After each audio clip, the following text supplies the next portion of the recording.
Hello and welcome to Beyond Business, the program where we uncover the latest trends in the global economy.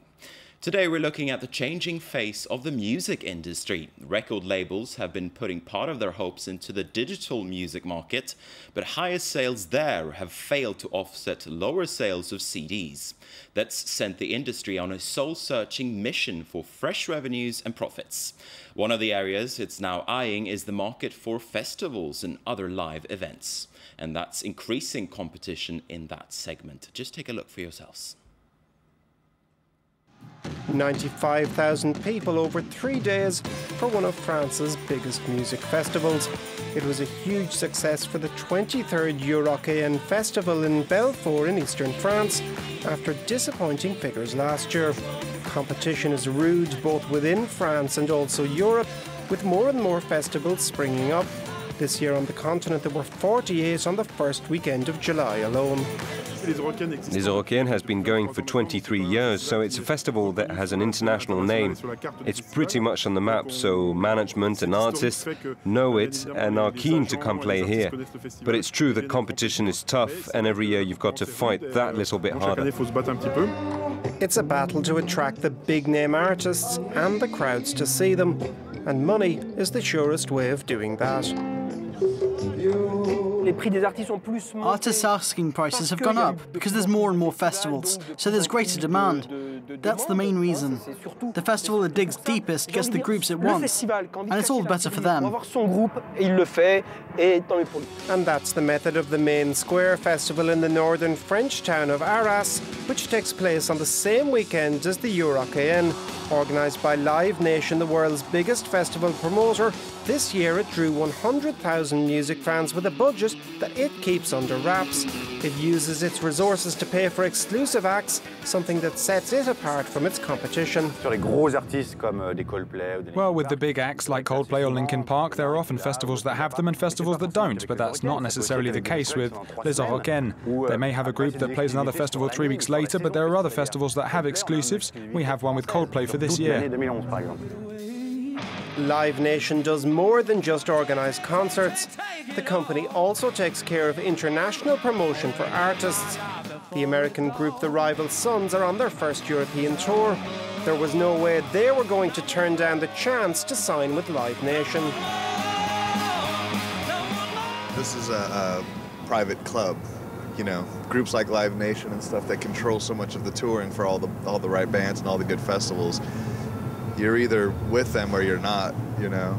So we're with them, we're very fortunate. Luckily we are. Survival in this competitive world is tough, but there are still new arrivals willing to throw their lot in. One of these is the Musilac Festival at Aix-les-Bains in the Rhône-Alpes region. It has been going 10 years and has done incredibly well. 80,000 at this year's festival, 4 times more than in its early years. It's a real success and something that gives us great pleasure because it's been 10 years of hard work, and it's important to have a positive result from more than just an economic point of view, though that's important too. Getting people to come to a rock festival in Aix-les-Bains is no easy task. And attracting artists is not easy either. But in 2011, Morcheeba, Santana and Ben Harper all came, as did the British star PJ Harvey, who in a 20-year career has seen big changes in the festival industry. The business is changing rapidly, as you know.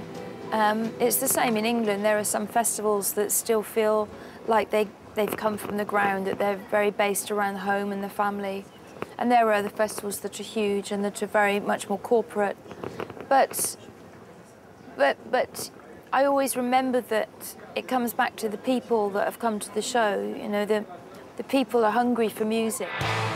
But music is still big business, and there are markets yet to be conquered, particularly in Eastern Europe. Live Nation, among others, intends to be at the forefront of the relentless spread of the festival scene.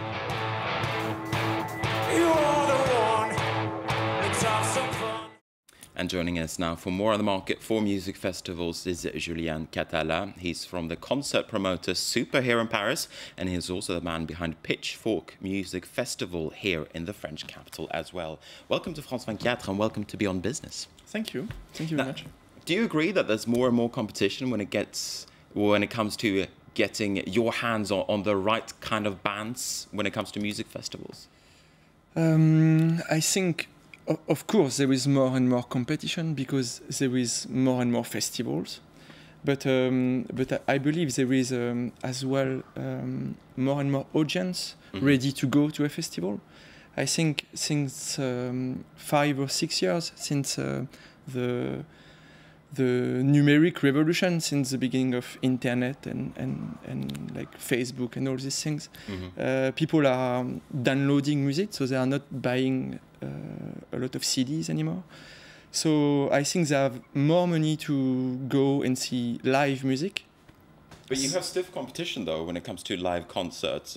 You have cinema, you have people can stay at home and watch telly more and more, and they can watch more and more programs. Do you really think that concerts, in short, is there enough demand to fill all of these festivals and all of these live events? Is there enough audience? I think so. I think people, yeah, I still really interested to see concert. There is something like magic about seeing a band live that you can't have in a cinema or at home watching television. So, yeah, I believe that the audience is really ready to go and see more concert, and so of course go and see more festivals. If the festival is interesting or good and with good artists. Now, as you said, recorded music sales and sales of CDs, they're actually dropping off. Do you think that festivals, is that the future, if you will, of the music industry? I don't think it's the future, but I think it's just the music industry came back. It's like a cycle. I think 30 or 40 years ago, a good band was actually a good live band. People were going to see a lot of concerts and wanted to see the band live. And then CDs appear, and people bought a lot of them to listen what they saw live in their house. And then now with downloading music, it's easier to the audience to discover a new band. It's easier to listen them at home, but it's still the same. A good band is a band live, so people are interesting to go and see them. Now, tell us a little bit about your festival, the Pitchfork Festival here in Paris, which takes place on the 28th and 29th of October. How much demand are you seeing? I think there is a lot of demand, especially because the festival is sold out already, which is very good because it's in 1 month, so that's great. And Pitchfork, so it's a media, it's an American media, an internet site talking about independent music, and it's Pitchfork is like it's like a label. I think the audience trust their opinion and trust the choice in bands. But do you think that label and that brand is going to continue growing in the next few years? Do you think you'll be able to make the festival bigger as the years go by? Yeah, I think so, yeah. And it's... What kind of growth are you looking at? What are your forecasts? I think this year we are doing 10,000 people, and I think next year we can probably do another day, so maybe 3 days and do 15,000 people, and growing up year after year, yeah. Now, your company, Super, I suppose it's fair to say that it's more than just a concert promoter, it's also a talent scout. It's an agent for artists looking for an agent. You sort of encompass all sorts of businesses within the music industry. What about that side of things? Do you think that is the future of the music industry? We have seen the global behemoths such as record labels, EMI and Sony so far, but do you think that the music business is changing in that way? I think so, yes. The idea of Super at the beginning was to create a live music label. I think a few years ago, people were trusting a record label. So a record label had the name, and people, if you like folk music, you will like all the artists on the same label, for example.